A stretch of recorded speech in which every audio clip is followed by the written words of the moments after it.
आप देख रहे हैं आदिनाथ टीवी चैनल, अनादि से अनंत की धर्म यात्रा।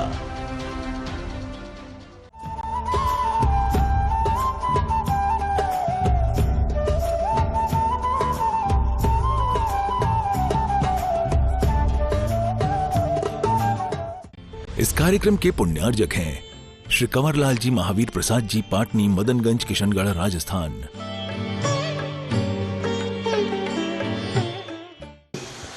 कि वो तुम्हारा पेमेंट वो कर देगा, वो अच्छा समझोगे।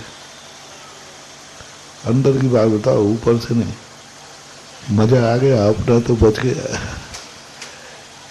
बस यहीं से डाउनफॉल शुरू होता है, यहीं से हमारी योग्यताएं खत्म होती है, यहीं से अपशगुन चालू होता है। यही सारे संसार का एक ऐसी नीति, ऐसी एक परिणति बन गई। लोग परेशान है कि महाराज मैं क्या करूं, मेरे पास कोई शक्ति ही नहीं बची। आज मैं कुछ करना चाहता हूं, मेरे पास करने को नहीं। 2 पैसा खर्च करना चाहता हूं, खर्च करने को नहीं। 2 रुपया दान देना चाहता हूं, दान देने को नहीं। घर का खर्च ही नहीं चल रहा है। ऐसी जिंदगी क्यों हो गई तुम्हारी? किसने बना दी ये जिंदगी ऐसी बद जिंदगी के, जो जिंदगी में कोई भी कार्य करने लायक ही नहीं रहा। शरीर से नहीं बन, शरीर अस्वस्थ है, धन से गरीब है, सब तरफ से तो परेशानी है। भगवान के ऊपर मत टाल देना कि भगवान की मर्जी ऐसी है। नहीं, वो कभी किसी को परेशान नहीं करती।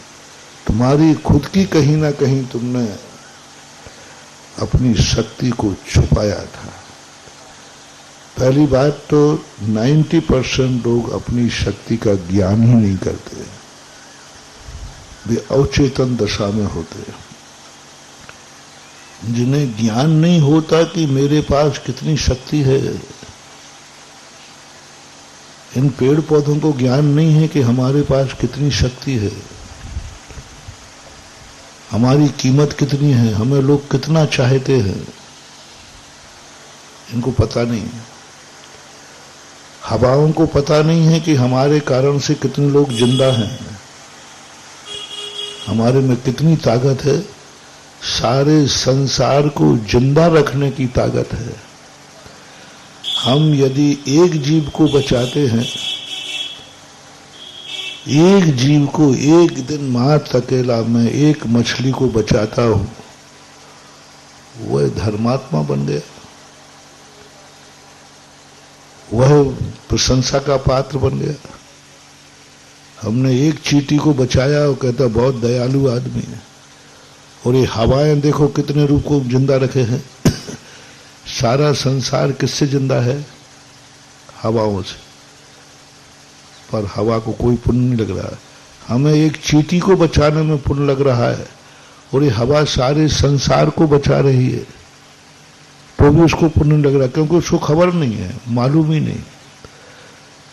हमें होश है कि मैं इस चींटी को बचा सकता हूं, मैं एक मछली को बचा सकता हूं, झाड़ू लगा रहा हूं, एक जीवों को बचा सकता हूं। होश, ज्ञान है मुझे।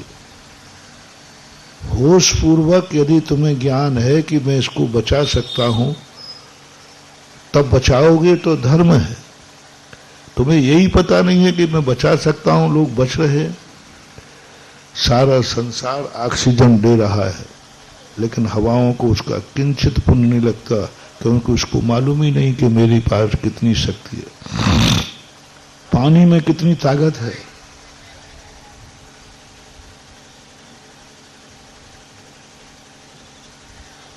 एक लोटा कोई पानी किसी को पिला देता है तो कहते बड़ा धर्मात्मा जी है।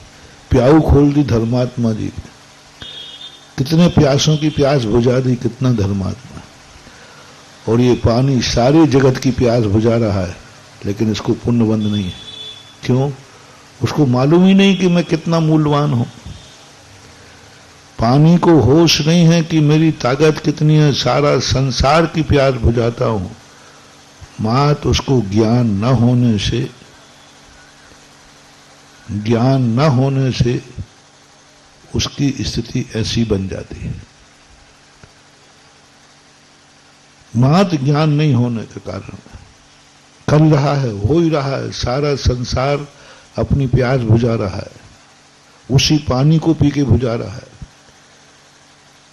पानी को पीकर प्यास बुझा रहा है सारा संसार, पानी खर्च हो रहा है, लेकिन पानी को पुण्य नहीं लग रहा है, क्योंकि उसे मालूम नहीं है कि मेरे में कितनी ताकत है। इस पृथ्वी पर एक कोई छोटा सा टुकड़ा दान में दे दे तो दानी कहलाता है। सारी पृथ्वी पर मकान बन रहे हैं, पृथ्वी को कोई पुण्य नहीं लग रहा है, क्योंकि उसको ज्ञान नहीं।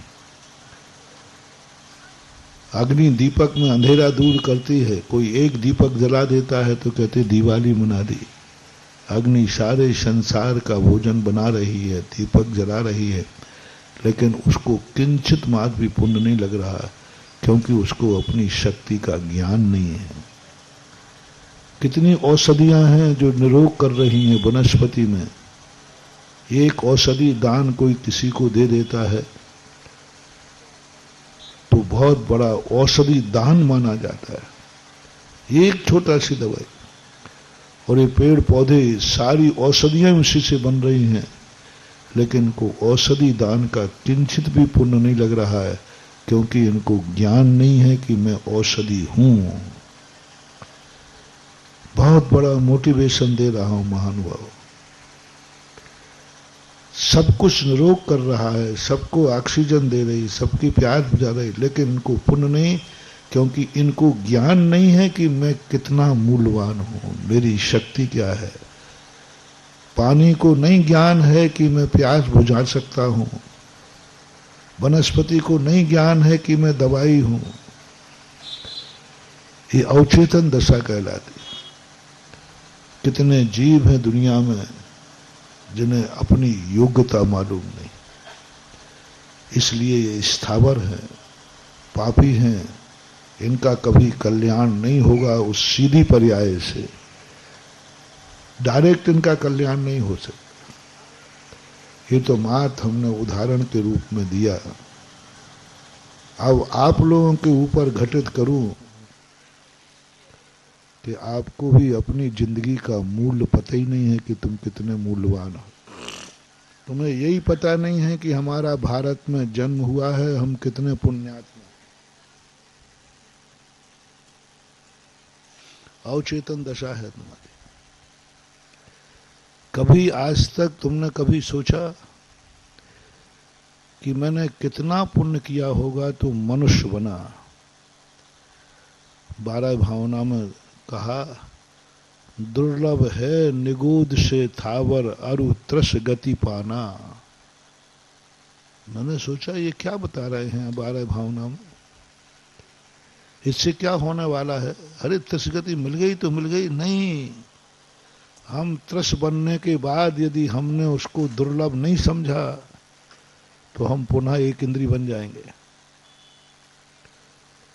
पहले जो तुम्हें मिला है उसको समझो कि तुम कितना मूल्यवान हो। स्थावर से दुर्लभ शब्द का प्रयोग किया।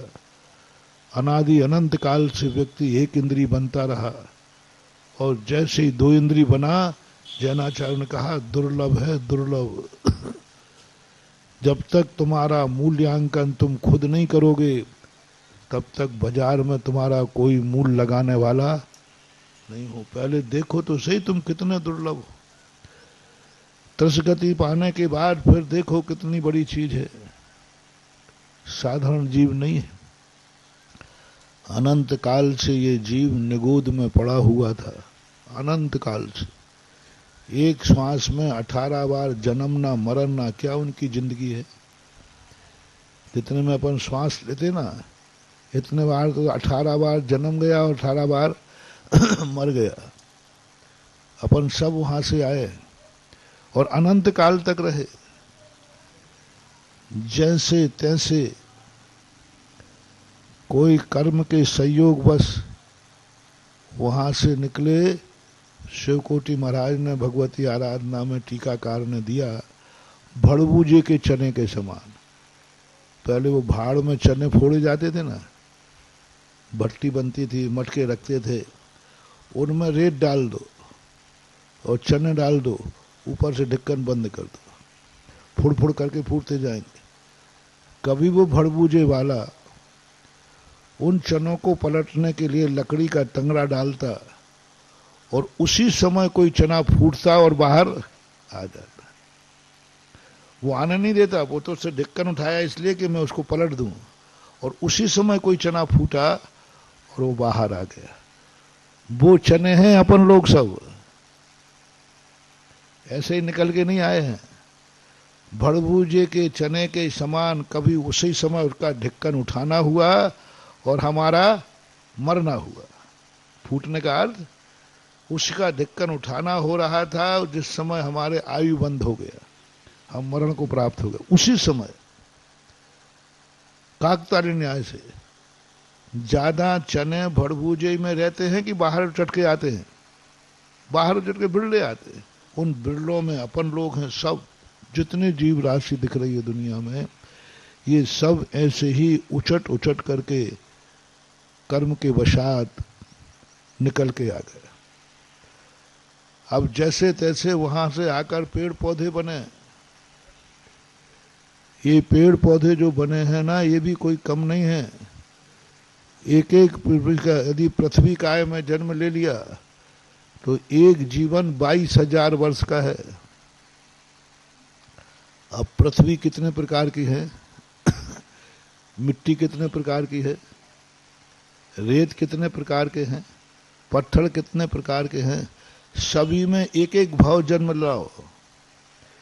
एक बार बनो तो सैंडस्टोन बनना, एक बार मर के मार्बल बनो, एक बार मर के ग्रेनाइट बनो, एक बार बन के मिट्टी बनो, रेत बनो, बालू बनो, लाल मिट्टी, काली मिट्टी, भूरी मिट्टी, छुई, सफेद मिट्टी, सब में जितने संसार की 22 प्रकार की मिट्टियां हैं, 22 प्रकार की पृथ्वी मानी जाती है। अब 22 प्रकार की पृथ्वी में यदि एक एक, अरे काला नमक, सेंधा नमक, सब नमक हैं, इनमें एक एक बार बनो। एक बार हीरा बन जाना, लेकिन क्या फर्क पड़ता है तुम्हें क्या पढ़ना, तुम्हें तो हीरा बनो, पन्ना बनो, डायमंड बनो, और भी माणिक बनो, मोती बनो, जो कुछ बनना है पूरी पृथ्वियों पर एक एक बार बनो। और जितने बार हैं ये अनंत अनंत बार एक एक पृथ्वी का जीव में जन्म लिया। 22,000 वर्ष तक यदि पृथ्वी काय में चले गए तो उत्कृष्ट रूप से 22,000 वर्ष तक एक भाव का है पृथ्वी का। ऐसे अनंत भार उसमें जन्मे। जैसे तैसे वहां से निकले पृथ्वी से। अब जल काय बनो। अब जल काय कितने प्रकार के, नदी का जल, कुआं का जल, तालाब का जल, समुद्र का जल, इन सब में एक एक बूंद को एक एक बार, जितना जल है उसमें सब में जन्म लेना है। और एक बार में आपको समझाने के लिए एक बूंद में, एक बूंद जल में एक भाव जन्म लो। और संसार में जितना जल है वो कितनी बूंदें हैं? असंख्यात तो बूंदें बताओ पहले तो। एक कुएं में कितनी बूंदें हैं, एक तालाब में कितनी बूंदें हैं, फिर एक समुद्र में कितनी बूंदें। संसार में जितना पानी है और सबकी जितनी बूंदें हैं उतने बार तुम जल में जन्म लो। अब जल में जन्म लो इतने बार, कितना समय लग जाएगा? एक बूंद तो हम समझाने के लिए कह रहे हैं। एक बूंद भी, सुई की नोक में भी असंख्यात बूंदें हैं, असंख्यात जीव हैं। कितना समय अपार समुद्र में एक एक बूंद करके हम जन्मे। एक बार ऐसा करने में कितना समय लगेगा? ऐसे अनंत बार हम जल काय जीव में गए। वहां से जैसे तैसे थोड़ा बहुत छुटकारा पाया, लो अग्नि काय में चले गए। अग्नि काय, एक एक अग्नि में कितनी अग्नियां हैं संसार में, कितनी आगे हैं। सब जितने संसार को पूरे संसार को जलाने की क्षमता रखने वाली अग्नि है। कभी कोयला की अग्नि बने, कभी लकड़ी की अग्नि बने, कभी गैस की अग्नि बने, कभी बिजली की अग्नि बने, कभी लाइट जलाई है तो अब कभी ये जो लाइन डल रही, इन सब में जीव थे अपन। कभी बनकर के प्रेस कर रहे हैं, कभी सिगड़ी जल रही है, कभी गैस जल रहा है, ये सब अपन सब जल चुके हैं। जो गैस जल रही ना तुम्हारे चूल्हे में, समझ लेना अपन भी एक बार ऐसे ही जले थे और अपनी जलन पर किसी ने ऊपर जाके चाय बनाई थी। वो अग्नि काय जल रहे थे जैसे आप लोग भोजन बनाते ना, तो एक बार अपन लोग भी ऐसे ही जल रहे थे और वो मजे से अपना भोजन बना रहा। सिगड़ी में जल रहे थे, वो अपनी सब्जी बना रहा था, चाय बना रहा था। हम करंट में जल रहे थे, वो अपने कपड़ों पे प्रेस कर रहा था। हम मर रहे थे, जल रहे थे, सब भेजे। जितने भी अग्निकाय है, इन सब में एक भी अग्निकाय नहीं है जिसमें अपना जन्म नहीं हुआ हो, मरे नहीं हो। जैसे तैसे वहां से दौड़ लगाई, वायुकाय बन गए। अब संसार में 3 लोक में जितनी वायु है, उस वायु में एकमात्र अंगुल के असंख्यात्म भाग प्रमाण जन्म लो। अब वायु देखो कितनी है, 3 लोक में पूरी ठसाठस वायु है। और उतने छोटा छोटा सा रूप लेकर के हमें वहां पर जन्म लेना है।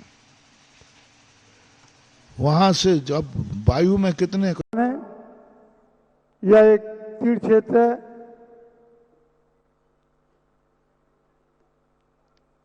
यहाँ गुरुदेव पुंगा सुधा सागर जी महाराज विराजमान है। सभी लोग यथास्थान पर बैठ जावें और हाथ जोड़कर श्रीफल की मुद्रा देकर हम सभी गुरुदेव से निवेदन करते हैं कि गुरुदेव अपनी अमृत वाणी से हम सभी को कृतार्थ करें। नमोस्तु गुरुदेव, नमोस्तु गुरुदेव, नमोस्तु गुरुदेव।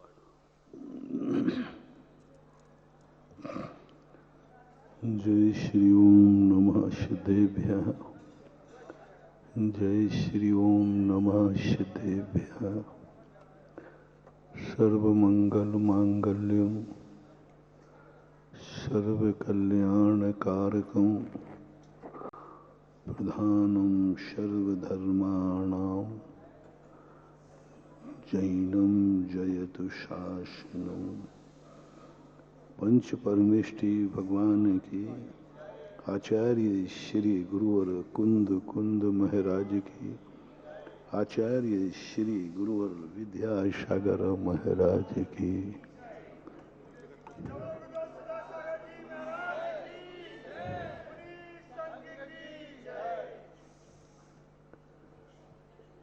प्रसंग चल रहा है कि दुनिया में किसी भी चीज को नकारो मत, उसे सापेक्ष करके स्वीकार करो। कोई चीज तुम्हारे लिए बुरी लग रही है, थोड़ा सोचो, वही चीज किसी को अच्छी भी लग रही है।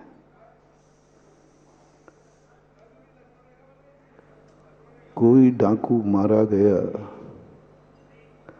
हमें अच्छा लग रहा है,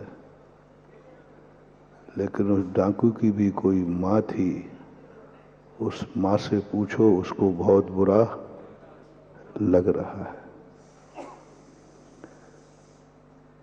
कोई भी संसार की वस्तु, जैनाचार्यों ने सबसे बड़ी खोज की है यही सापेक्षवाद की खोज, अर्पिता नर्पित वाली खोज, मुख्य और गौण वाली खोज, अस्थि और नास्ति वाली खोज, स्वचतुष्टय पर चतुष्टय वाली खोज।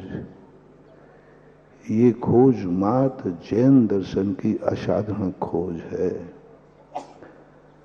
अनेकांतमयी वस्तु को सापेक्षवाद से एक और तो कह दिया कि अनेकांतमयी वस्तु है जो परस्पर में विरोधी है।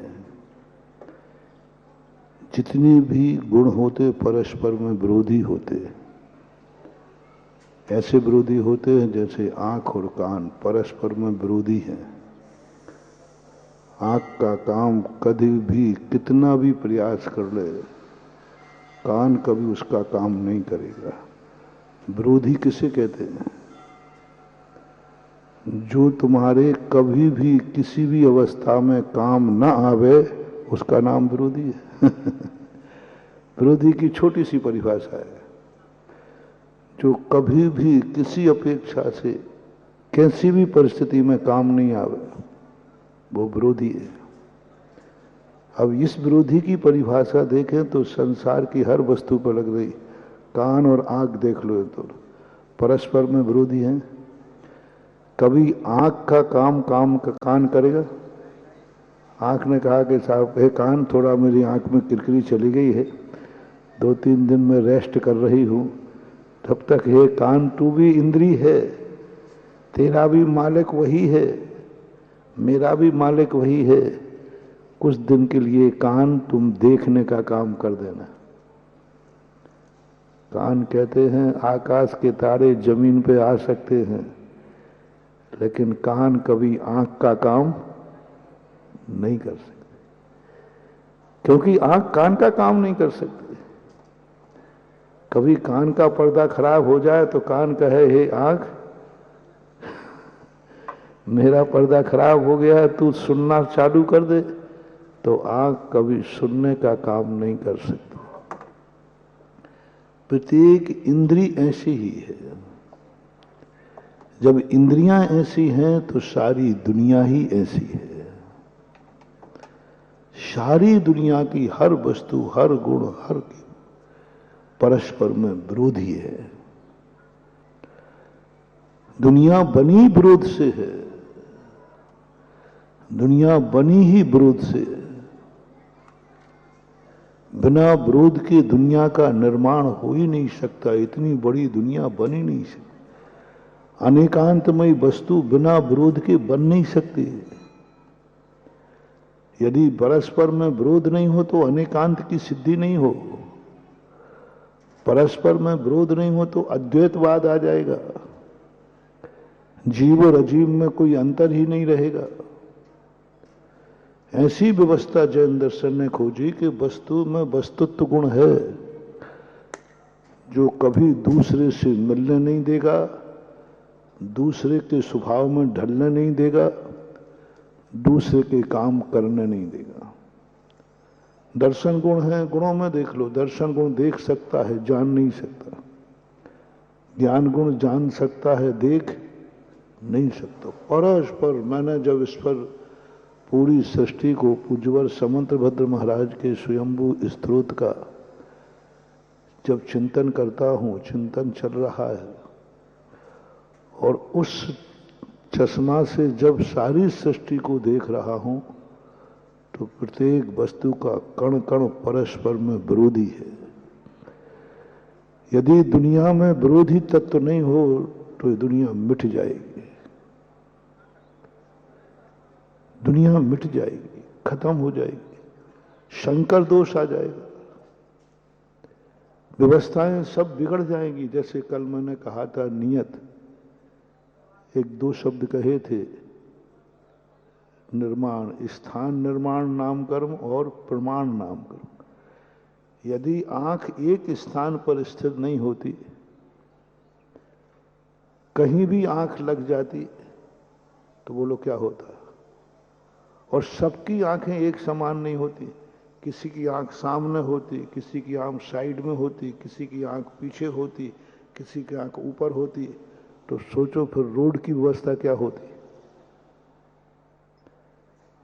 फिर गाड़ी कौन सी बनाते कि एक आंख कहता है हमारी आंख साइड में देखती है, अब उसके लिए अलग स्कूटर बनेगा, क्योंकि उसकी आंख कहां देखती है, और एक की आंख ऊपर देखती है।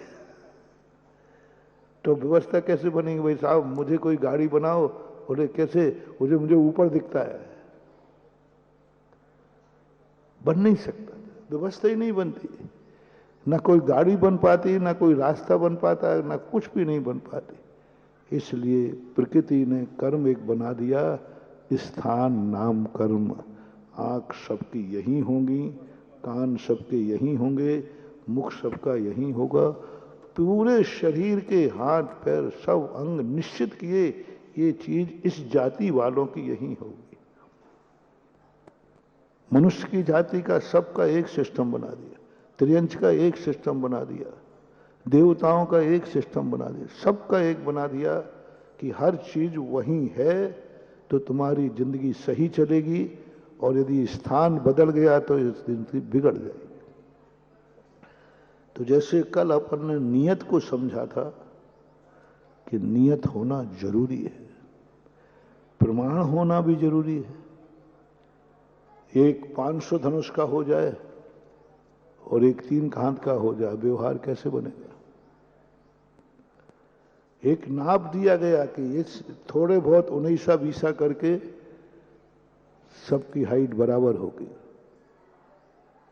1 फुट के अंदर अंदर सबका बैलेंस प्राय मिल जाता है, तभी व्यवस्था बन पा रही है।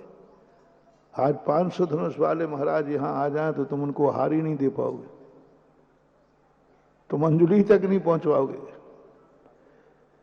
तीसरी चौथी 5 करो, तीसरी क्यों, 500 धनुष वाले महाराज आ जाएं तो 3000 फीट के महाराज होंगे। अब 3000 की फीट की जो अंजुली होगी वो 50% लो, 1500 फीट ऊंची होगी। अब 1500 फीट अंजुली में ग्रास रखने के लिए तुम्हें कहां खड़े होना पड़ेगा? कौन सी मंजिल? एक मंजिल 10 फीट की, 1500 मंजिल है, 1500 फीट, 150 मंजिल की मकान के छत पर जब खड़े होगे तब महाराज की अंजुली में 1 ग्रास रख पाओगे। बन जाएगी व्यवस्था? नहीं बनेगी। और मान लीजिए तुम बड़े हो गए, महाराज छोटे हो गए, तो 1500 फिर ऊपर से तुम ग्रास डालोगे तो महाराज तो बस ही दब जाएंगे। ऐसा कहते हैं कि पूज्यवर कुंदकुंद स्वामी महाराज जब विधेय क्षेत्र में गए तो वहां के मनुष्य 3-3 हजार फीट के थे। तो वहां जाकर के हथेली पर रख के कहते हैं, हे भगवान, ये मनुष्य के आकार का कीड़ा कहां से आया? हमने कीड़े के बहुत आकार सुने, लेकिन ये तो मनुष्य जैसा कीड़ा है, तो यूं हाथ पर रखे, इतना सा कीड़ा है। तब भगवान कहते, अरे ये कीड़ा नहीं है, ये भरत क्षेत्र के महान दिग्गज आचार्य महाराज है, कुंदकुंद स्वामी है। तब सारी जनता ने उनको नमस्कार किया और देख के दंग, बिल्कुल केड़ी कमान रखते, जैसे अपने हाथ पे चीटी लगती ना, उनको इतना, हथेली उनकी इतनी बड़ी थी जितना ये कौशलपुर क्षेत्र हुआ। अब उसमें अपनी काया क्या हट्टी सी लगेगी, तो व्यवस्था नहीं बनेगी। इसलिए नियत को एक अपने आप में स्वीकार किया। आज विरोधी तत्व को कहते हैं, हम सोचते हैं कि सब एक हो जाएं, नहीं, कभी एक करने का प्रयास मत करना, सृष्टि मिट जाएगी, खत्म हो जाएगी, व्यवस्थाएं बिगड़ जाएंगी। क्योंकि ये सृष्टि जब ही चलती है जब परस्पर में विरोध है, विरोधी तत्व है। क्योंकि कुछ काम ऐसे हैं जो एक ही व्यक्ति नहीं कर पाएगा, अलग अलग काम करना है। इंद्रिय और कान को कभी मिलाने की चेष्टा मत करना। इंद्रिय और कान जिस दिन मिल जाएंगे उसी दिन तुम अंधे और बहरे हो जाओगे।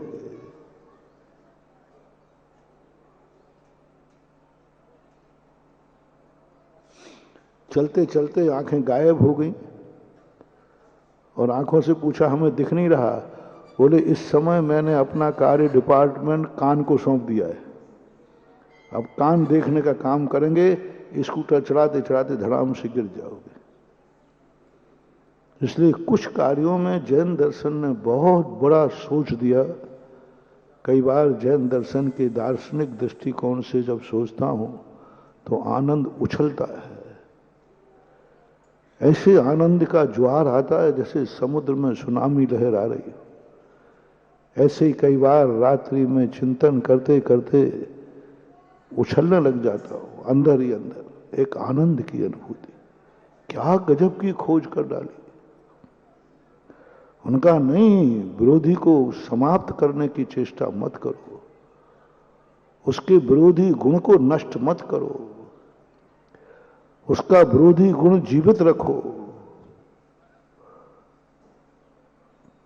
गाली दी है दुश्मन ने, नहीं, उसका मुंह बंद मत कराओ। उसको गाली दे रहा है, हो सके तो उसको गाली देने की ताकत और बढ़ाओ, थोड़ा और चढ़ाओ, उसको और चढ़ाओ।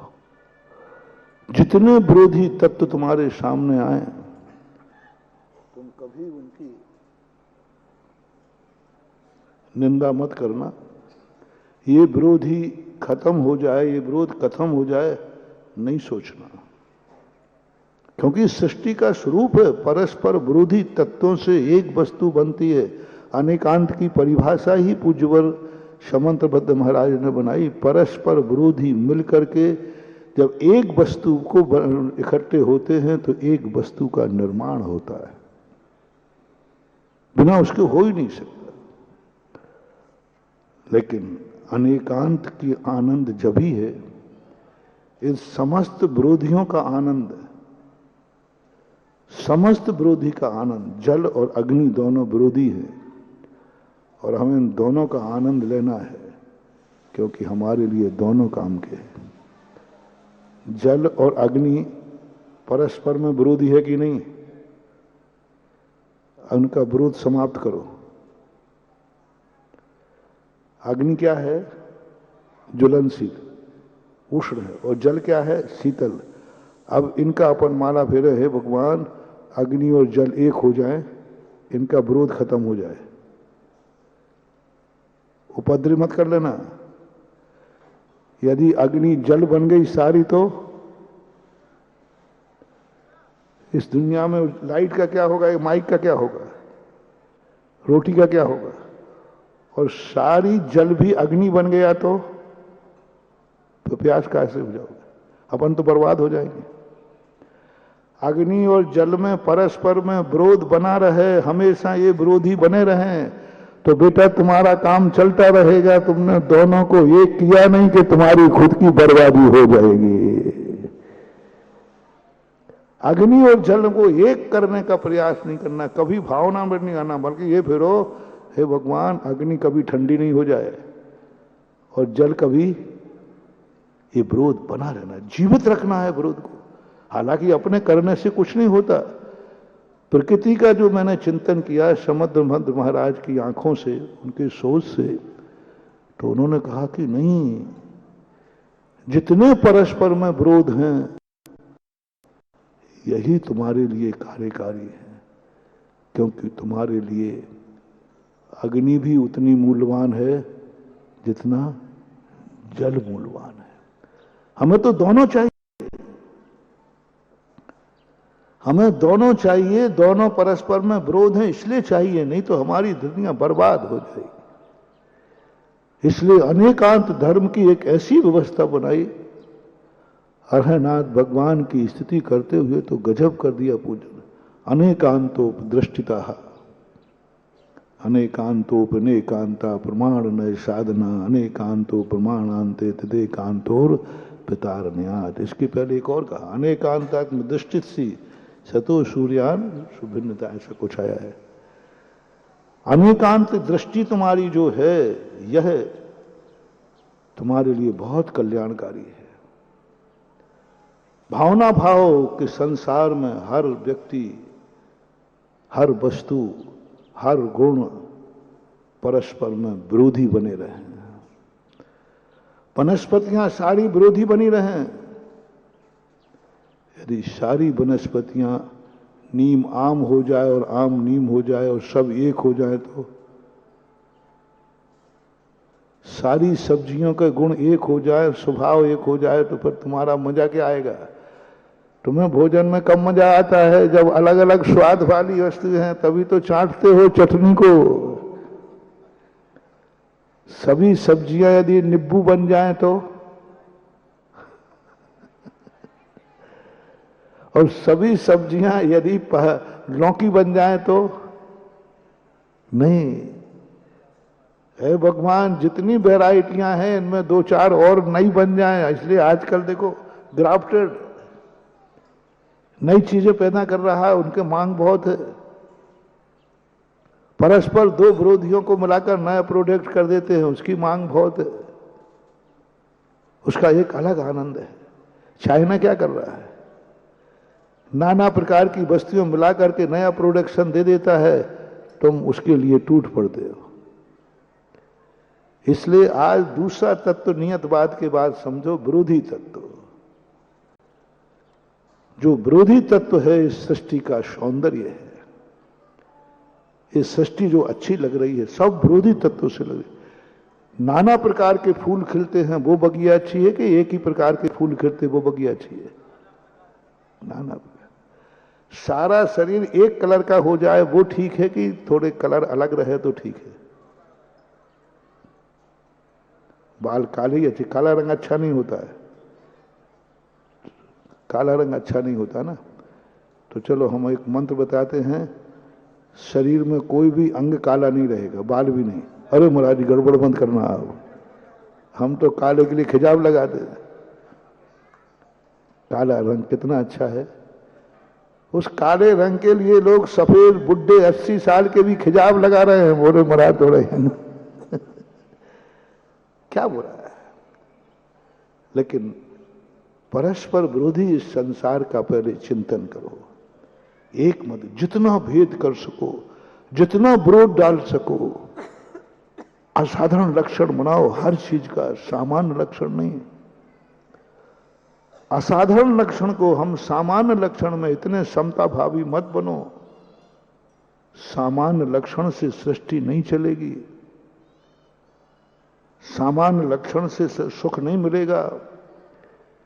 जीव बनने में सुख नहीं है, मुनि बनने में सुख है। असाधारण लक्षण। जीव बनने में सुख नहीं है, अनंत सिद्ध बनने में सुख है। अपने आप को जितना अलग कर सको सबसे करते जाओ। जितना ज्यादा तुम असाधारण, जो दूसरे में ना पाया जाए, दूसरे से मैचिंग ना हो पाए, उसी को बोलते हैं असाधारण लक्षण।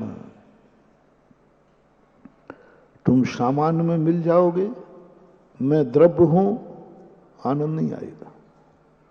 द्रव्य तो पुद्गल भी है, क्या मजा है? तुमने कहा कि मैं द्रव्य हूं, मैं द्रव्य हूं, पुद्गल कह रहा है ज्यादा हेकड़ी क्यों कर रहा हूं, वो तो मैं भी हूं। मैं जड़ होकर के द्रव्य हूं, तू चेतन होकर द्रव्य, कौन सा तीर मार रहा है?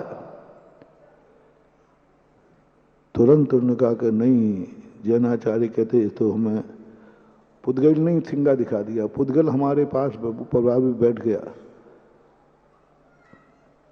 जब सबके साथ एक समान चीज हो जाती तो मजा खत्म हो जाता है। मजा कब है? जब हमारे पास कुछ एक्स्ट्रा हो। सबके मकान एक से बन जाए तुम्हारा मजा किरकिरा हो जाता है। दूसरे का मकान छोटा हो, तुम्हारा 2 फुट ऊंचा हो, उसका एक आनंद अलग होता है। एक अलग आनंद होता है। मकान का आनंद नहीं है, मकान हमारा बड़ा है। हर चीज में कंपटीशन में आनंद है। दूसरा को कम करो, अपने को बढ़ाओ, तो बनाओ तुम अपने आप को। लो, तुम्हें पुद्गल ने चुनौती दे दी है कि तू भी द्रव्य है, मैं भी द्रव्य हूं। तू द्रव्य का आनंद ले रहा है तो मैं भी द्रव्य का आनंद ले रहा हूं। समंत्रभद्र महाराज कहते हैं पुद्गल ने तुम्हारी बराबरी कर ली, तुम्हारी सारी हैकड़ी पुद्गल ने निकाल दी। अचेतन कहता है मैं भी द्रव्य हूं। कुछ नई चीज खोजो, ऐसी चीज खोजो जो पुद्गल में ना हो, नहीं तो तुम्हारी कोई कीमत नहीं है। तुम्हारी कोई कीमत नहीं है। तुरंत दूसरा कहता है, गुरु ने कह दिया तुम आज के बाद अपने आप को द्रव्य मत बोलना, नहीं तो पुद्गल अचेतन भी तुम्हारे बराबरी पे आ जाएंगे। तुम में और अचेतन में कोई अंतर नहीं है, दोनों का लक्षण एक है, उत्पाद वै ध्रुवयुक्तम सद सद्रव लक्षणम। अब कौन बड़ा कौन छोटा सब मजा किरकिरा हो जाएगा। तो फिर मैं क्या बोलूं? तुम बोलना मैं जीव हूं। मैं क्या हूं? जीव हूं, द्रव्य नहीं, मैं जीव हूं। 12 भावना में मैं जड़, तू जड़, मैं चेतन हूं। अब पुद्गल आई सी, पुद्गल कहेगा जय जिनेंद्र भैया, आप जीव हैं, मैं जीव नहीं हूं। मैं जीव नहीं हूं। मेरे तेरे पास ज्ञान दर्शन है, मेरे पास ज्ञान दर्शन नहीं। जो मेरे पास है वो तो तेरे पास है, लेकिन जो तेरे पास है वो मेरे पास नहीं है। पुद्गल के पास ज्ञेय तत्व है लेकिन ज्ञायक नहीं है। जीव के पास ज्ञेय तो है ही लेकिन उसके पास ज्ञायक भी। अचेतनपना जीव के पास भी है अन्य गुणों की अपेक्षा, लेकिन किसी भी अपेक्षा से पुद्गल में चेतन नहीं है। जीव में अचेतन है, ज्ञान दर्शन को छोड़कर सब अचेतन के गुण कहे गए, लेकिन किसी भी अपेक्षा से पुद्गल में चेतन गुण नहीं है। धर्म अधर्म आकाश और काल, ये पांचों द्रव्यों का आप मालिक बनो, पांचों द्रव्यों से आगे बनो। ये पांचों द्रव्य अपने आप से तुम्हारी बराबरी न कर पाए, इसलिए जीव तत्व को जानो, जीवत्व को पहचानो। पूज्यवर अमृत चंद सूरी महाराज कहते हैं तू असाधारण है, साधारण नहीं। तू कैसा हो गया है? शेर का बच्चा होकर के भेड़ों के साथ खा रहा है। क्या बात! एक शेर का बच्चा बचपन से गुम गया, वो एक गडरिया को मिला, उसने भेड़ों के साथ रखा। वो भेड़ों के साथ चरने जाता, भेड़ों के साथ घास खाता, भेड़ों के साथ रहता। वो अपने आप को भेड़ी मानने लगा। संगति का बहुत बड़ा प्रभाव पड़ता है। यदि शेर के बच्चे को भेड़ों की संगति मिल जाए तो शेर का बच्चा भी भेड़ हो जाता है। एक दिन शेर ने देखा कि अरे ये तो मेरी जाति का व्यक्ति है, ये तो भेड़ों के साथ बैठा, भेड़ों के साथ खा रहा है। मेरी जाति तो वो है कि भेड़ों, मेरा नाम सुनते ही, दहाड़ सुनते ही भेड़ें तो, ये तो सबके साथ। तो 2-3 शेरों ने मिलकर के और भेड़ के बच्चे को पकड़ लिया। जैसे शेर आज सारी भेड़ें भाग गई और ये भी कहता मैं। शेर कहता क्या मैं कर रहा है? तू दहाड़ शेर का बच्चा है।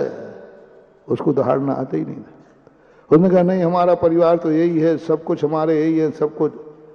शेर उसे पकड़ के ले गए कुएं के पास और उससे कहते देख, मेरी शक्ल देख और तेरी शक्ल देख, एक सी है कि नहीं? तो बच्चे ने एक सी है। आवाज लगा दहाड़ा एक सा। तो क्या मैं शेर हूं? बोले हाँ मूर्ख, शेर है, भेड़ों के साथ रहते रहते तू शेर बन गया।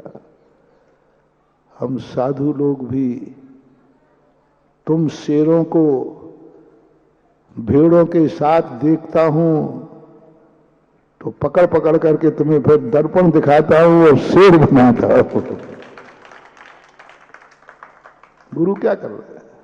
जिनवाणी क्या करती है? यही कहती है, हम लोगों को उपदेश दिया। आत्मानुशासनकार ने कहा कि यह जीव पुद्गलों के साथ रहते रहते अपने आप को पुद्गल मानने लगा है, शरीर के साथ रहते रहते अपने आप को शरीर मानने लगा है। देह जीव को एक गिने परमात्म तत्व मुधा है। जीव और शरीर एक ही है, क्योंकि हम अनादिकाल से आज तक शरीर से अलग आत्मा तुमने देखी ही नहीं है। जब देखी नहीं है तो तुम कहते शरीर है तो आत्मा है, आत्मा है तो शरीर है। कितने लोग हैं दुनिया में जो शरीर को आत्मा मानते और आत्मा को ईश्वर में, इससे कुछ है ही नहीं जितना विज्ञानवाद है, क्योंकि शरीर के साथ अनादिकाल से रह रहा है तो भौतिकवादी यही मानता है। तुम परिवार के साथ रहते हो तो तुम यही मानते हो अगले भाव में भी हमारे यही थे और आगे भी यही होंगे, बस 7 जन्म को जोड़ा है। हाँ, ये मानने लगे आप लोग, क्योंकि इस भाव में तुम्हें एक दूसरे से इतना राग है तो सोचते अपन पहले भी एक थे और आगे भी एक रहेंगे, ये मान बैठे आप लोग। शरीर एक मान लिया, आत्मा एक मान ली, पुद्गल सब एक ही माया है। अद्वैतवाद खड़ा हो गया, अद्वैतवाद खड़ा हुआ। सब माया, जीव और पुद्गल कोई अलग अलग नहीं है, सब एक ही है। बहुत बड़ा एक अद्वैतवाद की विचारधारा चलती है जो कहते कोई अलग नहीं है, सब एक अखंड माया है, सब एक ही रूप है। शर्वक भगवान ने कहा संभालो इन शेर के बच्चों को, सिखाओ इनको दहाड़ना, सिखाओ इनको असाधारण लक्षण है कि पुद्गल नहीं है, तू एक जीवंत चेतनमयी राजा है, तू भोक्ता है, तू मालिक है, तू ज्ञानी है, तू जीव है, तू पुद्गल नहीं है। इनके साथ रहते रहते मत मान इनको। शेरों ने कहा कि हे शेर के बच्चे, तू शेर है, तू भेड़ नहीं है। इनके साथ रहते रहते, इनका दूध पीते पीते तू अपने आप को भेड़ मानने लगा। बहुत मुश्किल से समझा पाए, बहुत मुश्किल से वो बच्चा समझ पाया कि भेड़ नहीं, मैं शेर हूं। आप लोग भगवान महावीर स्वामी, ऋषभदेव, तीर्थंकर, कितने कुंद कुंद स्वामी जैसे साधु महाराज इस जगत को समझा समझा के थक गए, लेकिन जीव अपने आप को जीव नहीं कह पा रहा है, सब पुद्गल है। देख लीजिए, विज्ञान आत्मा को मानते ही नहीं, बोल कहते सब भौतिक है, सब पुद्गल है, समझा रहे बार बार। लेकिन कैसे कहें, तुम कहते हो कि शरीर में आत्मा रहती है, कहाँ रहती है? कौन मानेगा तुम्हारी बात को? एक डॉक्टर आके कहता है मैंने इस शरीर के टुकड़े टुकड़े करके एक एक परमाणु का कतरा कतरा छान मारा, मुझे तो आत्मा कहीं नहीं मिली।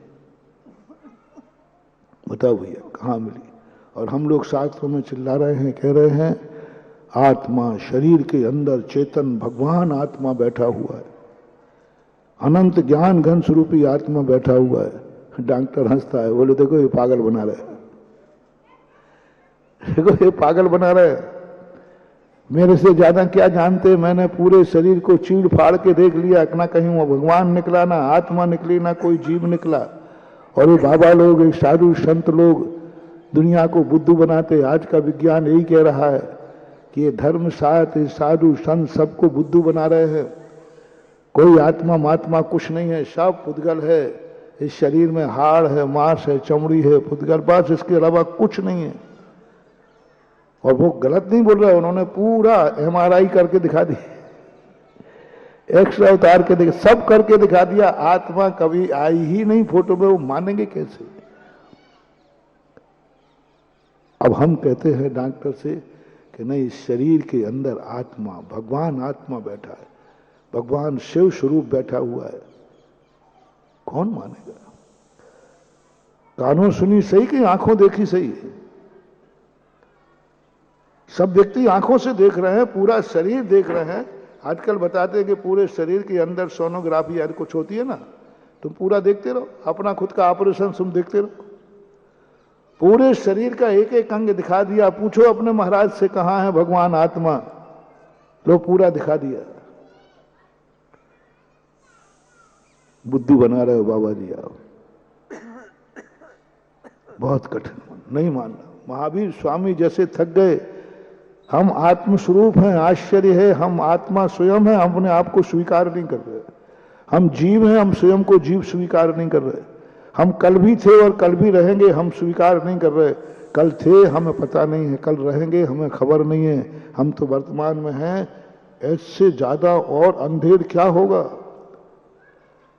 हम अपने आप को जीव मानने को तैयार नहीं है कि जीव होते ही नहीं है, मात्र सब पौधगलिक है, भौतिक है। चीड़ फाड़ के देखने से नहीं मिलेगा बंधु। हमारे शास्त्रों में कहा है,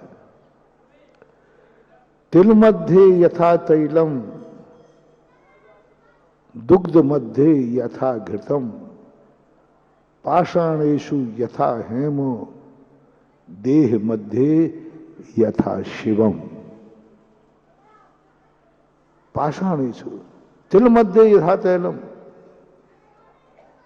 जैसे तुमने कहा ना कि मैंने पूरे शरीर को देख लिया, कहीं भी आत्मा नहीं दिखी, इसी प्रकार बताओ तेल में तिल कहाँ है? पूरा उसका फोटो उतारो। दूध में देखो घी है कि नहीं, देखो,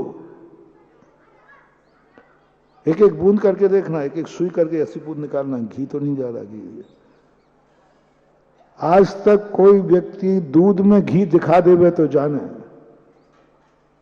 दिखाना है तुम्हें कि देखो दूध में ये घी है, कोई दुनिया की ताकत नहीं दिखा सकती है। लेकिन घी कहां से निकलता है? फिर कैसे निकला है? दिख तो रही ना था।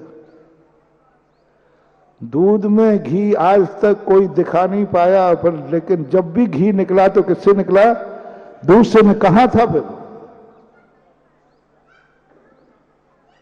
दिखाओ, पहले सैटेलाइट लगाओ, सूक्ष्मदर्शी लगाओ, कुछ भी लगाओ, दूध आंखों से देखने में आना चाहिए, आंखों से देखने में आना चाहिए। जैसे तुमने कहा कि मैंने पूरे शरीर को चीड़ फाड़ के देख लिया, कहीं मुझे भगवान आत्मा देखने में नहीं आया, ऐसे तुम दूध को चीड़ फाड़ के देख लो, कहीं भी यदि तुम्हें घी दिख जाए तो नहीं दिखेगा, तो घी है ही नहीं। पागल बना रहे हो तुम, दूध में घी होता है, दूध से घी निकलता है, पागल बना रहे हो। कोई बुद्धू बालक कहता है पापा पागल मत बनाओ, मैंने पूरे दूध को एकदम देख लिया, छान के देख लिया, सब देख लिया, उसमें कहीं घी दिखा ही नहीं है। मां कहती बेटा देख, एक जादू है, टनाटन। देख लिया तूने? बोल तुझे घी दिख रहा है? नहीं दिख रहा है ही नहीं। मां कहती घी है, तो बेटा कहता है तुम मुझे बुद्धू बना रही हो, क्योंकि मैं छोटा हूं तुम बड़े हो, है ही नहीं। मां कहती है देख टनाटन जादूगर, इसी में से मैं घी निकाल के तुझे दिखाती हूं तेरे सामने। तू कैमरे लगा दे, तू कैमरे लगा दे, 24 घंटे जाग। आज तो सीधा घी में से घी निकाल लेते हैं। उसने कहा देख तेरे सामने मैंने ये दूध जमा दिया, ले चाबी तू पकड़, तू अपने हाथ से जमा ले। कल सुबह बात करेंगे। देखा तो दही बन गया। दूध ऐसा दही था क्या? दूध खट्टा था क्या? बोले नहीं, दूध तो मीठा था। फिर रात भर में कहां आ गया? जादू हो गया, मटका में कोई भूत आ गया, ऊपरी बाधा हो गई दूध को। अब दूध के स्वाद में और दही के स्वाद में अंतर है कि नहीं? बहुत अंतर। नेचर में अंदर, सब कुछ अंदर। एक मटके में रात भर दही रख देने से, दूध रख देने से, थोड़ा सा खटाई डाल देने से ये दही बन गया। भिन्न स्वभाव, भिन्न नेचर, भिन्न शक्ति। ये कैसे हुआ? कौन सी कुदरत है ये? तो मां दही तो बन गया, लेकिन इसमें घी अभी भी नहीं दिख रहा। बोले चुप बैठ, थोड़ी देर और रुक।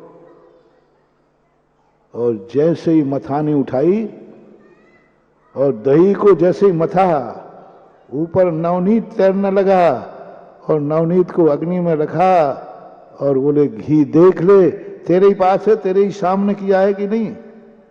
जो बालक कह रहा था दूध में घी है ही नहीं, उस मां ने उसी दूध में से घी निकाल के दे दिया। ऐसे ही आप लोग, आपका विज्ञान कह रहा है शरीर में आत्मा है ही नहीं, है ही नहीं, है ही नहीं।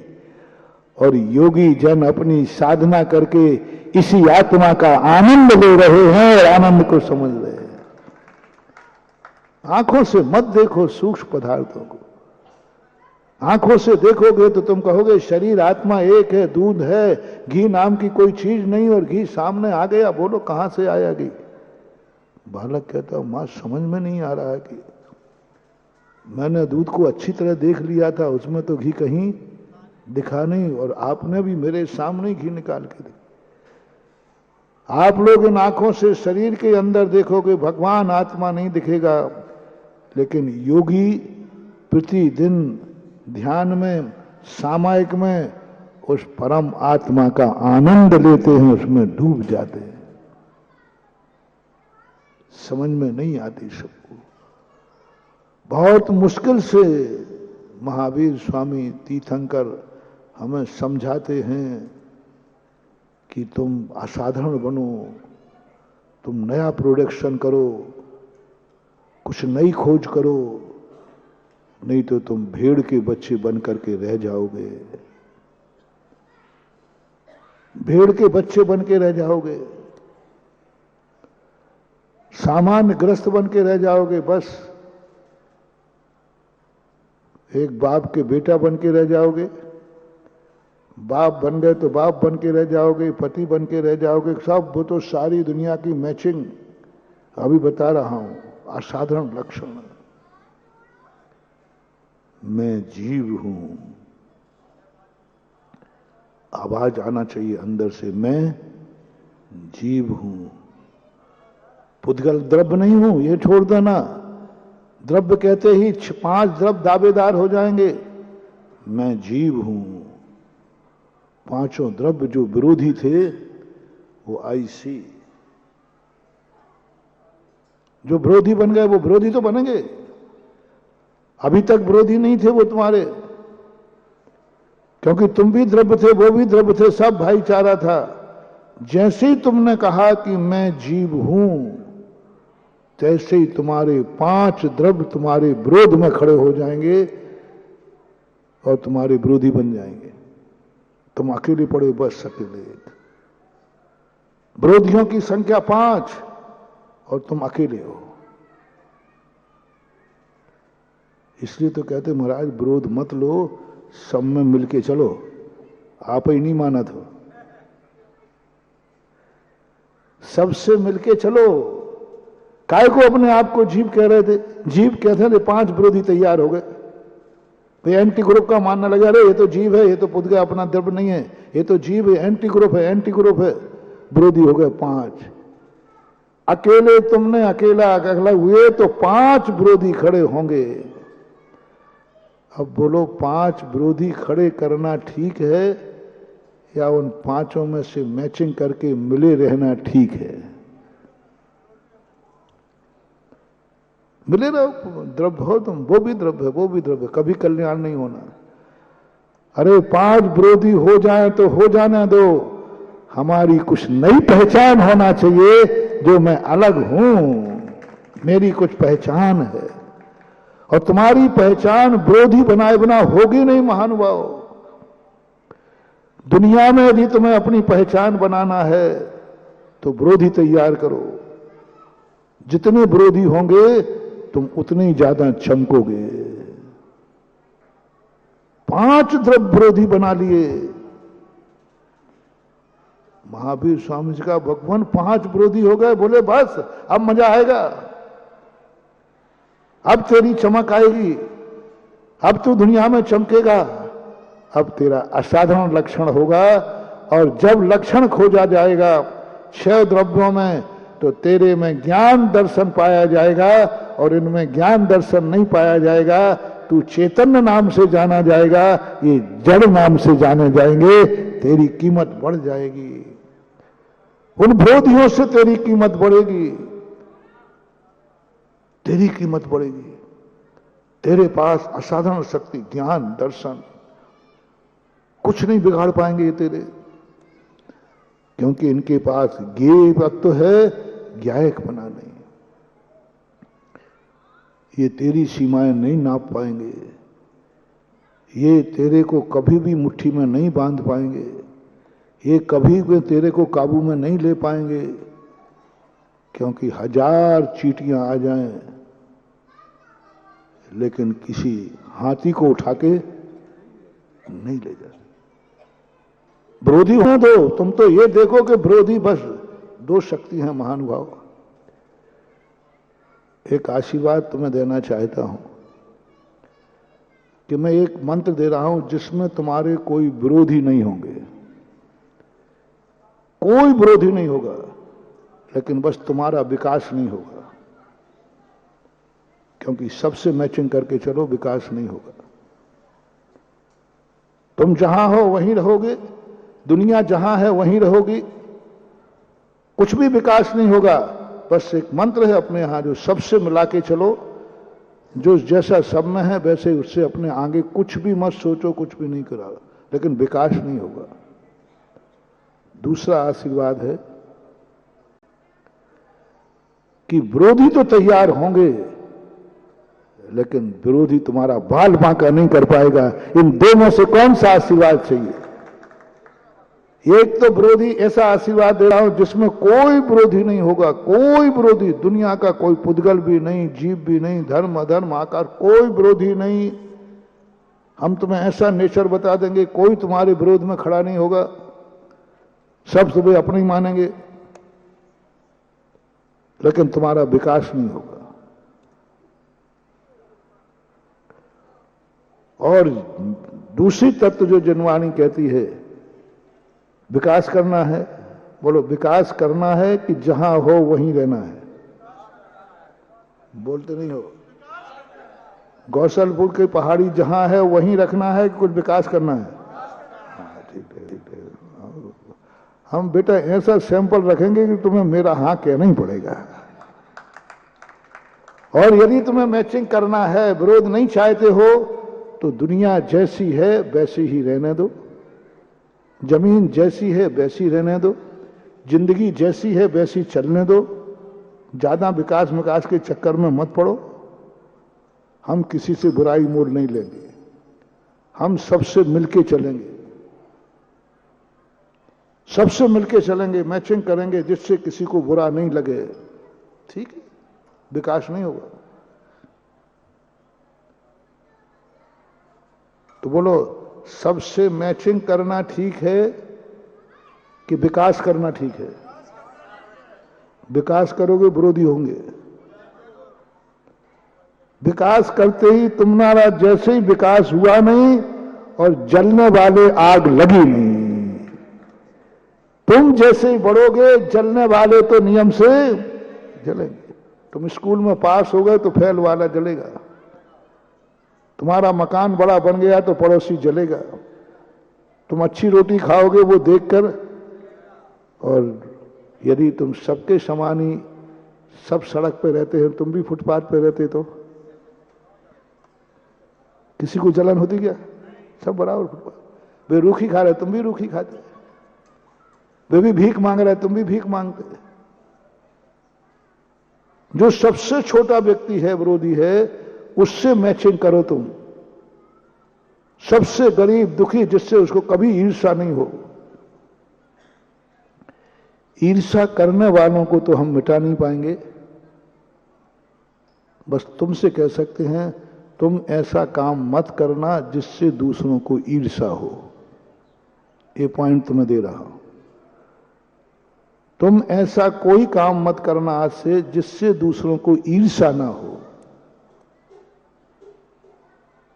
महाराज जी ऐसा करो ना, वो ईर्ष्या वालों को समझाओ, वो ईर्ष्या नहीं करे। नहीं, वो तो करेंगे, उनको खूब समझा लिया। अब तुम समझो कि तुम ऐसा कोई काम मत करना कि जिससे दूसरों को ईर्ष्या ना हो। यदि ये सूत्र लेके तुम चलोगे तो कभी विकास कर पाओगे। स्कूल में पास मत होना। बेटा से कह, बेटा जो फेल वाला बच्चा है ना, तू पास हो जाएगा तो उसको ईर्ष्या हो जाएगी। तो बेटा कहता, पापा इसलिए तो मैं पढ़ता नहीं हूं।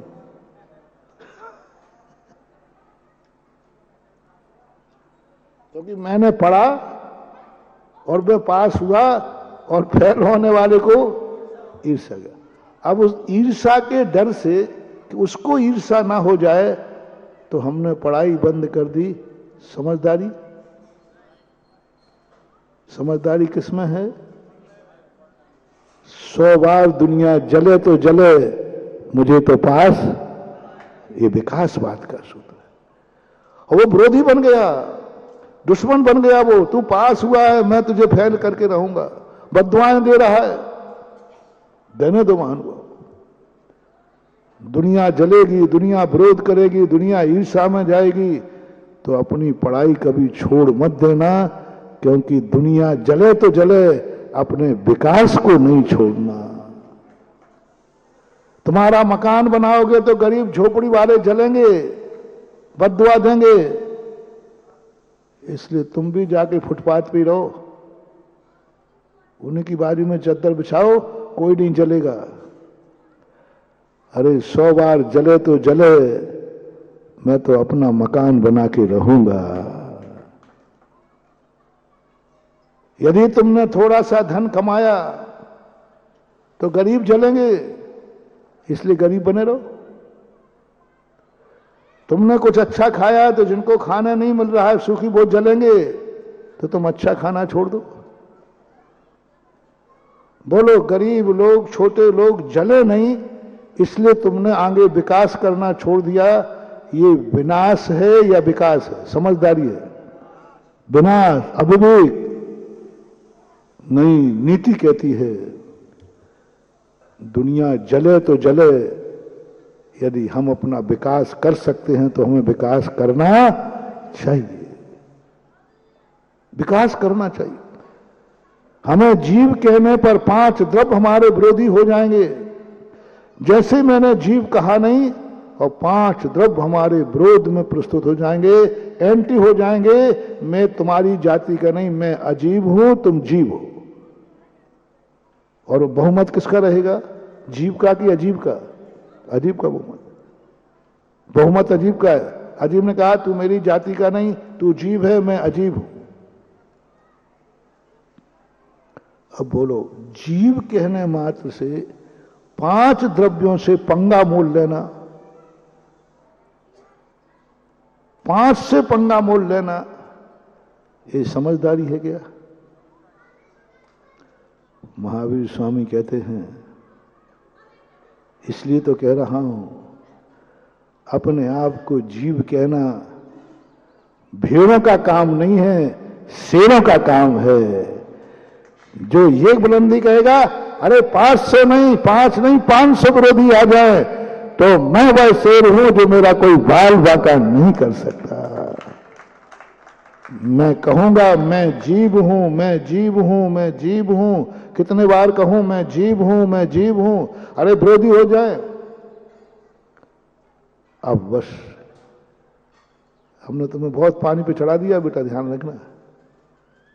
लेकिन अंदर से तुम्हारी हवा भी खिसक रही है, क्योंकि वो 5 है। हम लोग खूब चढ़ा देते, तू चेतन नहीं कर। महाराज जी, ये कर्म पीछे पड़ गया तो उधेड़ देगा, ये डर भी लगता है। बस जैसे ही तुमने ये कहा कि गुरुदेव, इसी के लिए तो गुरु चाहिए, इसलिए कि तो धर्म चाहिए, इसलिए तो भगवान चाहिए। हमें जीव कहने के लिए भगवान की जरूरत नहीं थी। वो 5 विरोधी हो गए, उनसे कैसे निपटेंगे, इसके निपटने के लिए धर्म आता है, बस, और कुछ नहीं बंधु। ये जितनी धर्म की क्रियाएं हैं, गुरु, भगवान, नमोकार, मंत्र, ये सब की बहुत बड़ा मैंने जो खोजा है, मैंने क्या जरूरत है धर्म की? मैं जीव हूं, खेत मेरा है, बीज मेरा है, मैंने बो दिया है। अब कौन व्यक्ति है जो मेरी फसल को रोक सकेगा?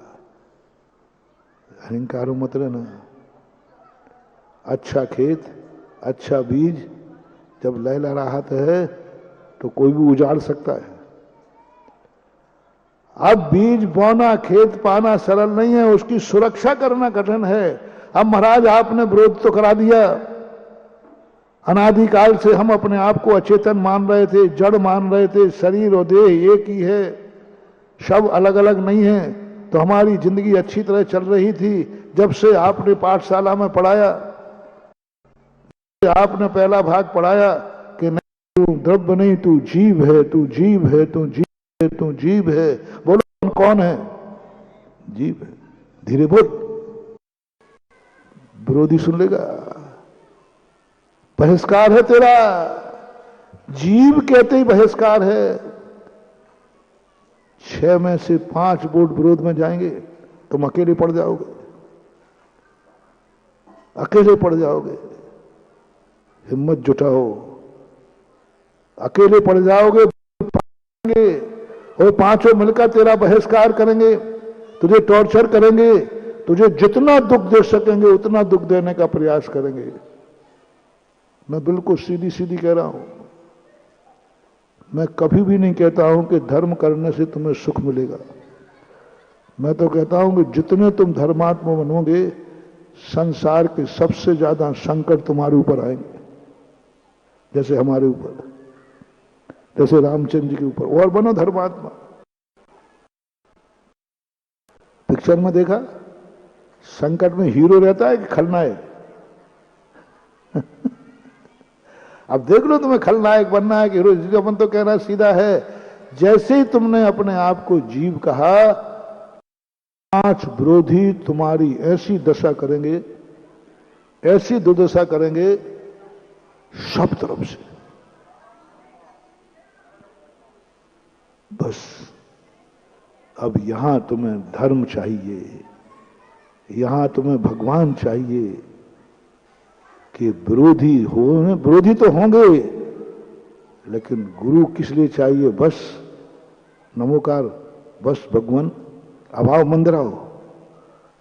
यदि तुम अपने आप को जीव और अजीव एक मानते हो, मैचिंग करते चलते हो, तो ना भगवान की जरूरत है, ना गुरु की जरूरत है, ना नमोकार मंत्र की जरूरत है, ना मंदिर की जरूरत है, क्योंकि तुम्हारा कोई दुश्मन है ही नहीं।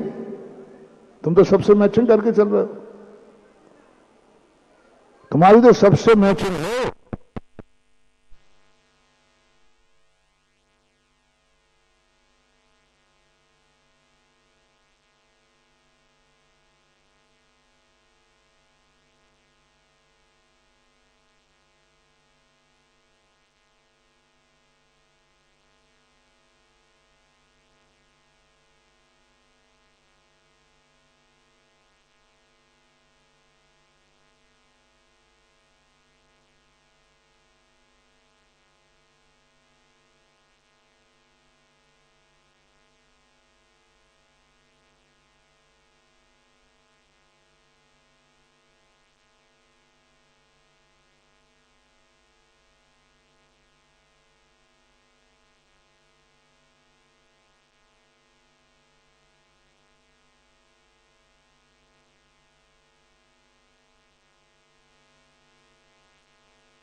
कुवत है क्या?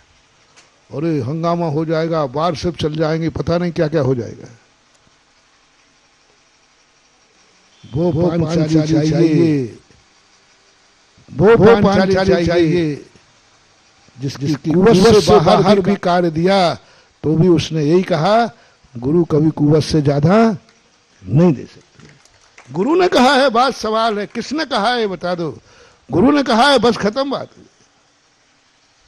प्रसिद्ध हो गया वो पांचाली। ये है गुरु भक्ति, ये है जिनवाणी भक्ति, ये है भगवान की भक्ति। हम हर चीज में बहाना बनाते, मेरे बस की बात नहीं, मेरे बस की बात नहीं, नियम दो तो मेरे बस की बात नहीं, त्याग कराओ तो बोलो। अब रख जाओ ये शब्द, गुटखा छोड़ दो, बोलो अब आगे आप बोलते जाओ। शराब छोड़ दो, अभिषेक करो, रात में मत खाना, बात रटा है एकदम, मेरे बस की बात नहीं। महाराज बन जाओ, हाँ महाराज जी ने कहा।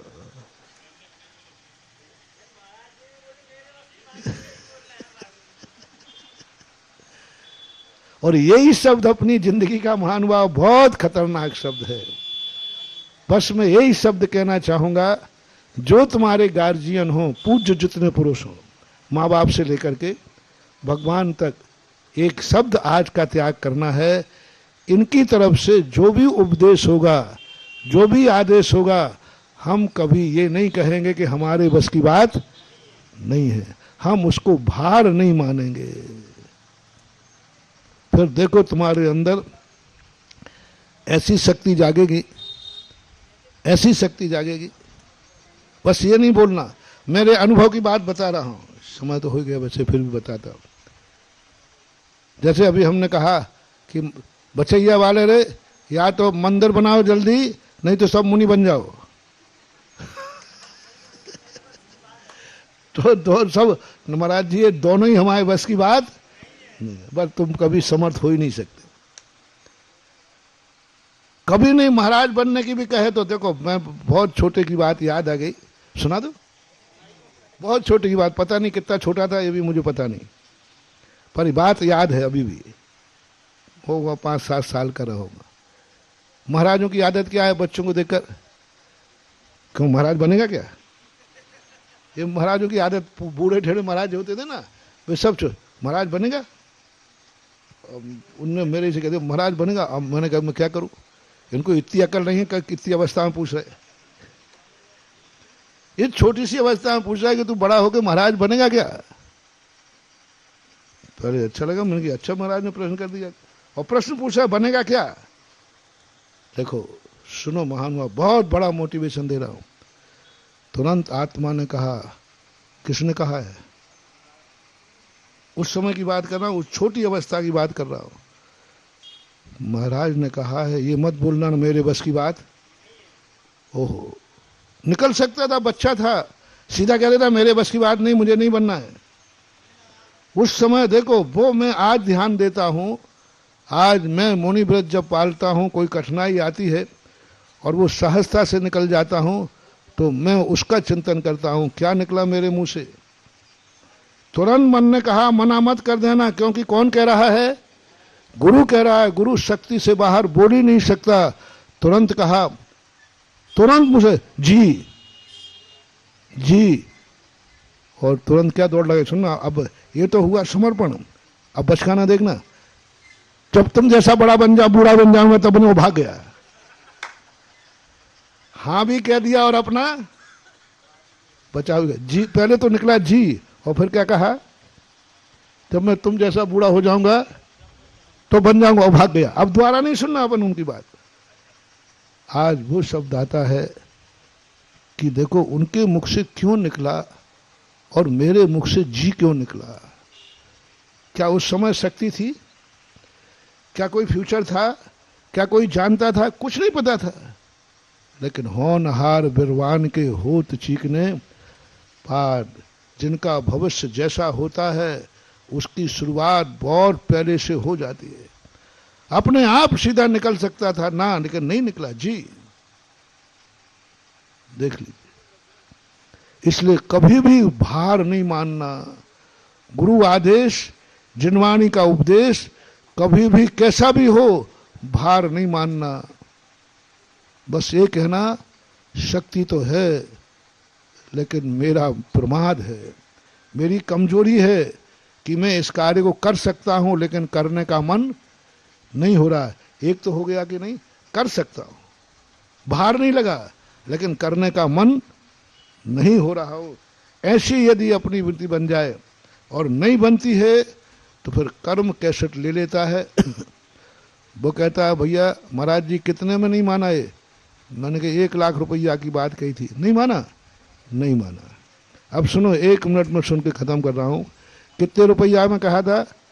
कर्म ने पूछा महाराज ये कितने में नकार रहा था? तो मेरे बस की था 1 लाख रुपया में।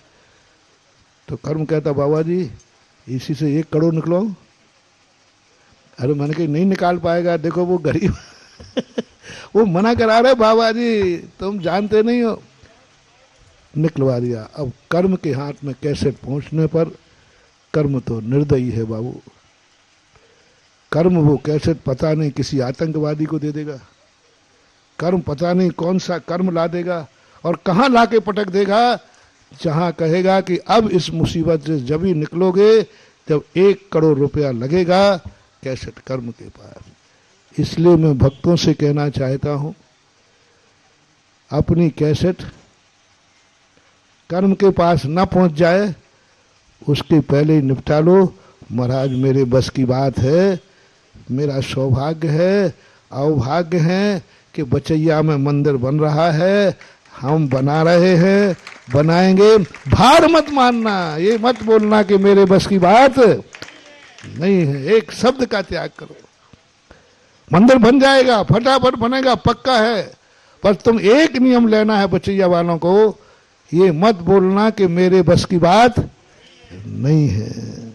बस एक बोलना मेरे अवभाग्य हैं कि मुझे ऐसा मंदिर गांव में बनाने का मौका मिल रहा है। शहर में 1000 मंदिर बना लेना, राजधानी में 1000 मंदिर बना लेना, जहां 1000 लोग बनाने वाले हों 1000 मंदिर बना लेना, और जहां कोई बनाने वाला नहीं हो, छोटा सा गांव हो, वहां छोटा सा मंदिर बना लेना 1000 मंदिरों के बराबर होता है। जहां 10 लोग खिलाने वाले हों उसको तुमने 1 रोटी खिला दी, 10 लोग पहले से खिला रहे थे, और जहां कोई खिलाने वाला नहीं हो वहां 1 रोटी खिलाना बहुत बड़ी बात है।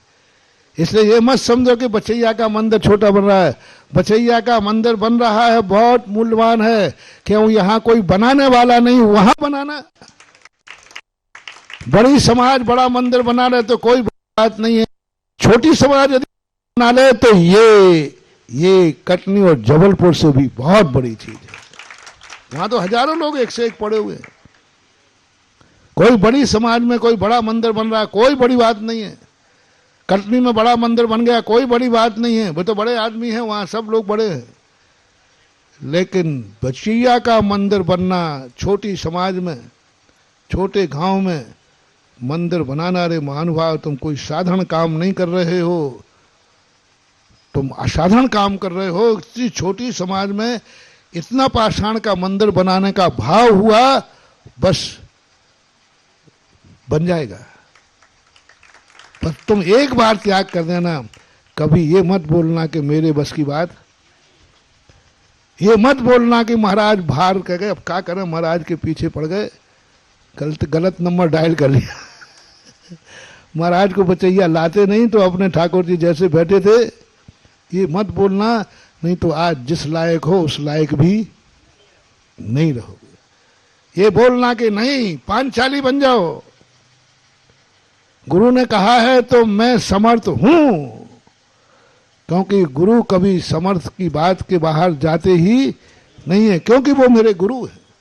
गुरु कभी नियम दे तो मना मत करना, गुरु ने दिया है, बात खत्म है। कैसे पालोगे वो तो गुरु जानता है, मैं मना तो नहीं करूंगा, मेरे बस की बात नहीं है। यदि ऐसा अपन संस्कार जिनवाणी का उनका मिल गया तो बहुत बड़ा काम है। बोलो शिलान्यास करने चलना है, मंदिर बनाना बस की बात है कि नहीं? अब नहीं कौन बोल रहा पहले ये बताओ, जिसके बस की बात नहीं है। बचैया वाले से बताओ ना, बस की बात है कि नहीं? जोर से बोलो ना। और जिसने ये बोला उसी को मंदिर बनाना है, ऐसे नहीं बेटा पक्का गए महाराज इंज करा रहे हैं।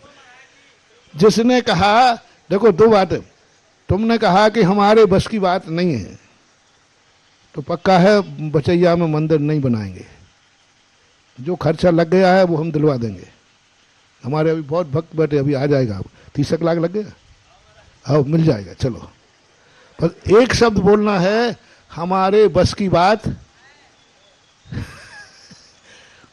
हमारे बस की बात नहीं है। 30 लाख वापस होगा और मंदिर नहीं बनाना पड़ेगा, पर तुम बोल दो हमारे बस की बात नहीं है। और यदि तुमने ये बोला कि हमारे बस की बात है, तो अभी मंदिर बनाने की घोषणा करना पड़ेगी। अब बुरे फंसे बेटा, ऐसे थोड़ी सुधा सागर को बुद्धू बनाना हंसी मजाक नहीं है। मेरे बस की बात है तो श्रीफल लाओ, मैं मंदिर बनाऊंगा। और बस की बात नहीं है तो फिर बोलो कि हमारे बस की बात नहीं है, तो मंदिर भी बच जाएगा, 30 लाख तुम्हें वापस मिल जाएंगे। अब दो में से एक चीज करना है, बस की बात है कि नहीं। देखो बेटा, मंदिर बनाना पड़ेगा, फिर सोच लो, बाद में रोने मत बैठ जाना। हाँ, बाद में फिर हमारे नाम पर रो तो फिर मेरे पास आंसू पहुंचने को रूमाल नहीं है। इसलिए अभी कह दो महाराज हमारे बस की बात नहीं है, 30 लाख वापस हो जाएंगे, मंदिर बनाना नहीं पड़ेगा। मंदिर ठाकुर जी अच्छे कमरे में बैठे हैं, वहीं बैठे रहेंगे, जय जय नाथ परम गुरु होए करते रहना। बस बोलो, जल्दी बोलो, जल्दी बोलो, जल्दी बोलो, बस की बात है या नहीं? देखो बाहर वाले सुनो रे, बाहर अभी बाहर वाले कोई भी आगे नहीं आएगा। बाहर वाले गवाह हैं, ये क्या बोल रहे हैं आप लोग देखना। और वीडियो बना लेना बेटा, है बना के तो रखना, लाइव का समय तो खत्म हो गया, लेकिन बना के रख लेना, अपन कल चला देंगे। बोलो बनाने की नहीं बस की बात है तो फिर भी देखो 30 लाख वापस मिलेंगे, मंदिर तुम्हें नहीं बनाना पड़ेगा, जो मंदिर है उसी में काम चल जाएगा। सबसे सरल रास्ता सीधी कहना है हमारे बस की बात नहीं है। पहली बार आएंगे तो तुम्हें माल बेच के गए थे, चलो नीचे लिखा था भूल चूक लेना देना, मैं वापस ले लूंगा। बस अच्छे दुकानदार वापस ले लेते हैं। वापस देना हो, पहली बार आए थे मंदिर बना के देख करके, इस बार वापस ले रहा हूं, मंदिर मेरा वापस करो, 30 लाख तुम्हारे संभालो, ब्याज लेना हो तो वो भी ले लेना। और यदि तुमने कहा हमारे बस की बात है, मेरे अवभाग्य हैं, तो बेटा फिर मंदिर बनाने का श्रीफल चढ़ाओ। दो में सिक्का करने है, बताओ। तुम लोग गौर से देखना रे, इनकी शक्लें देखना, तुम ज्यादा पहचानते हो। आ जाओ सामने, आओ बेटा जाओ। नहीं करवे को चढ़ा रहा है कि करवे को देखो वीडियो बन रही, ध्यान रख रहे हैं। बोलो जल्दी बोलते जाओ। क्या करना भैया, बनवाना मंदिर? बस की बात है कि नहीं? बस की बात है कि नहीं? बस की बात है कि नहीं? बनाना है, बाहर तो नहीं मानोगे? पक्का पक्का ठप्पा लगाऊं? याद है, बाहर में लॉक करूं? लॉक करो, लो लो लो लो। जैसे ही तो सुनो, जैसे तुमने कहा कि मेरे बस की बात है, मैं मंदिर बना सकता हूं, अवभाग्य, लो तुम्हारा मंदिर बन गया, बन गया, बन गया। इस कार्यक्रम के पुण्यार्जक थे श्री कंवरलाल जी महावीर प्रसाद जी, पाटनी, मदनगंज, किशनगढ़, राजस्थान।